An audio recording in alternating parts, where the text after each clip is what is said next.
दोस्तों नमस्ते। आपने वो लापतागंज वाली सीरियल देखी है? हाँ, किसी चैनल पे चलती थी लापतागंज के नाम से। और उसमें एक कैरेक्टर था। वो कैरेक्टर पीडब्ल्यूडी में काम करता था और वो हमेशा कहता था कि हम है पी, ऐसा हाथ करके, हम है पीडब्ल्यूडी वाले बाबू। हमको तो किसी ने कहा ही नहीं। लापतागंज में जो भी कुछ होता था वो उस पीडब्ल्यूडी वाले बाबू को बोलना जरूरी है, ऐसा उस बाबू को ही लगता था। और जब भी कोई लापतागंज में पीडब्ल्यूडी वाले बाबू को कुछ पूछता कि आपने ये देखा है क्या, आपने ये सुना है क्या, आपको क्या लगता है, तो पीडब्ल्यूडी वाले बाबू का एक ही जवाब रहता था, हमको तो किसी ने कहा ही नहीं। बस ठीक उसी तरह का जवाब शरद पवार की तरफ से महाराष्ट्र में मिल रहा है, हमको तो किसी ने कहा ही नहीं। अब ये शरद पवार पीडब्ल्यूडी वाले बाबू नहीं हैं, बल्कि महाराष्ट्र के राजनीति वाले शरद बाबू हैं। मैं ये इसलिए कह रहा हूं कि हाल ही में, मतलब कल परसों में, शरद पवार छत्रपति संभाजी नगर, उनके प्रिय औरंगाबाद में आकर गए और यहां आकर उन्होंने महात्मा गांधी मिशन के आइंस्टाइन हॉल में एक कार्यक्रम भी लिया। अब आइंस्टाइन हॉल का नाम था, इसलिए अलग अलग संशोधन करना भी शरद पवार के लिए जरूरी हो गया था। इस आइंस्टाइन हॉल में आइंस्टाइन, राजनीतिक आइंस्टाइन ने जो भी कुछ बताया, जो भी कुछ कहा, वो बड़ा ही मनोरंजक तथा और भी दिलचस्प था। मैं उद्बोधक तो नहीं कहूंगा, लेकिन दिलचस्प था। कभी कभी मेरे दिल में ये ख्याल आता है कि शरद पवार को सीधा मुगल काल से उठाकर भगवान ने इस स्वतंत्र काल में डाल दिया है, क्योंकि जब देखो तब शरद पवार ऐसी बातें करते रहते हैं कि बस हमें लगता है कि ये भारत के लोगों के लिए नहीं, बल्कि विदेशी लोगों के लिए ही है। शरद पवार कहते हैं कि देश में नई संसद की जरूरत नहीं थी। कितनी दूरंदेशी है शरद पवार। कभी कभी ऐसा लगता है कि सही है यार, लोग जो कहते हैं ना, शरद पवार बड़ी दूरदृष्टि वाले, बड़ी दूर की सोचने वाले नेता है। सच में पवार साहब, आपको यह लगना स्वाभाविक है कि देश को नई और बड़ी संसद की जरूरत नहीं है। वो कुएं वाला मेंढक देखा है आपने? और वो हमेशा बोलता रहता है कि मेरा कुआं ही मेरी दुनिया है। और जब भी वो कुएं के बाहर आ जाता है, बड़ा ही सैर भैर हो जाता है, उसको समझ में नहीं आता है कि कहाँ जाए, क्योंकि उसकी कुपमंडुक वृत्ति जो होती है वो उस कुएं को ही अपनी दुनिया समझने लगती है।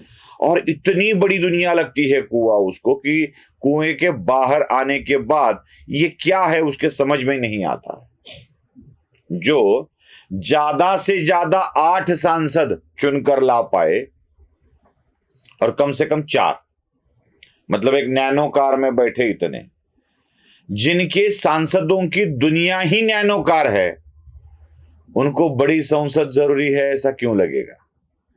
किसी भी पार्किंग में नैनो कार फिट हो जाती है, 4 लोग बैठकर चले जाते हैं, उसमें कोई दिक्कत नहीं होती है।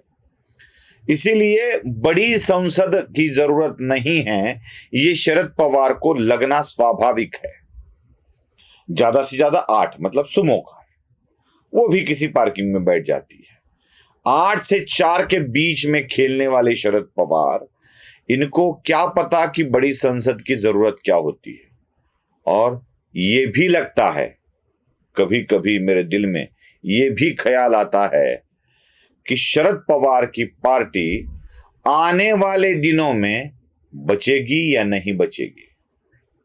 क्योंकि हमने देखा है, बचेगी नहीं बचेगी का मतलब जरा अलग है, क्योंकि हमने देखा है कि शरद पवार ने इससे पहले भी एक नई पार्टी बनवा ली थी और फिर राजीव गांधी के नेतृत्व में उस पार्टी को उन्होंने कांग्रेस में विलीन कर दिया था।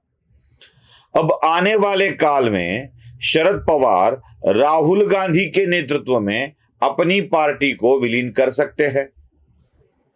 और संयोग देखिए, छत्रपति संभाजीनगर मतलब शरद पवार के औरंगाबाद, चहीते औरंगाबाद में ही ये विलय का समारोह राजीव गांधी के साथ हुआ था। और यही बात शरद पवार उसी छत्रपति संभाजीनगर मतलब उनके औरंगाबाद में कह रहे हैं। संयोग है, ये मात्र संयोग।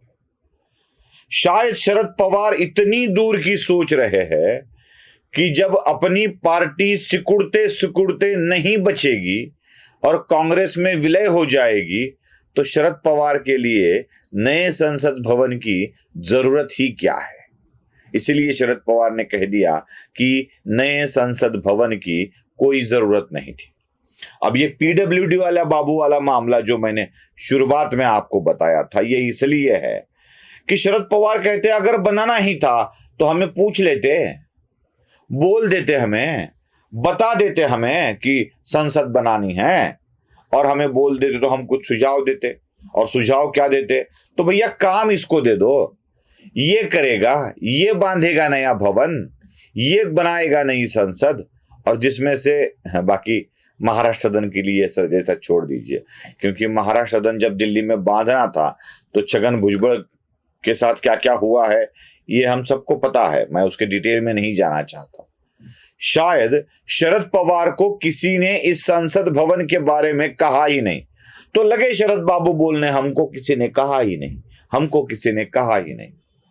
शरद पवार का दुखड़ा ये है कि उनको आजकल कोई कुछ नहीं पूछता है कि शरद जी आइए जरा संसद भवन का निर्माण करते हैं, जरा बताइए, आप हमें सुझाव दीजिए, आपका निर्माण कार्य में बहुत बड़ा योगदान है, अनुभव भी है, निर्माण कैसे किया जाता है, आपके परिवार को भी निर्माण कार्य का बहुत बड़ा अनुभव है, न जाने कितने बांध आपके परिवार ने बनाए हैं, कितने सालों से बड़ी मजबूत बांध बनाते आए हैं, और वो बांध भरने का अनुभव भी आपके परिवार के साथ है, निर्माण का बहुत बड़ा अनुभव है।